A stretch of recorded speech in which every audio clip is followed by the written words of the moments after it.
deixar aqui um versículo para não ser tão velho, que se encontra em Isaías 45, diz assim: eu irei diante de ti, endireitarei os caminhos tortuosos, pelas portas de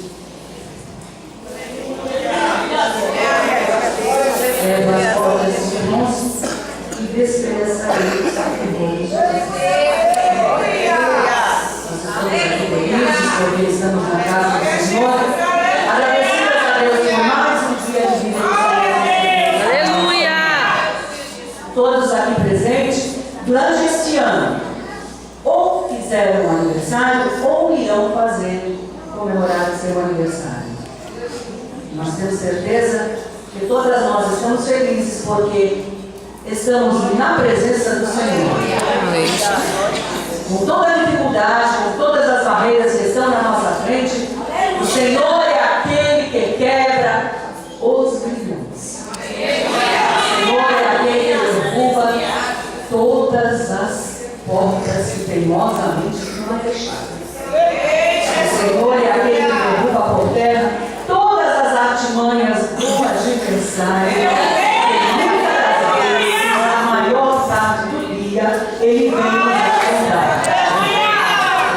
Mas nós estamos guardadas, protegidas pelo Senhor.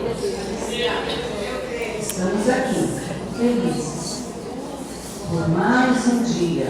Nossa conversa, a primeira de muitos anos aqui na casa do Senhor, serva fiel.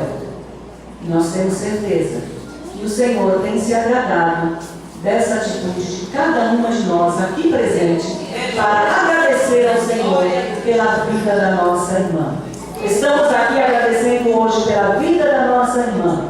Também, em todos os dias, nós agradecemos também pela vida de todas as irmãs e irmãos aqui presentes. Estamos felizes porque estamos na casa do Mestre. Pode vir o que vier, o Senhor é aquele que vai na tua frente. Ele não te deixa só. Não te desampara. Não te abandona. Aleluia! E não adianta eu e você querer fugir da presença do Mestre. Porque quando Deus tem plano na vida do homem ou da mulher, não adianta ninguém fugir. Não adianta o teu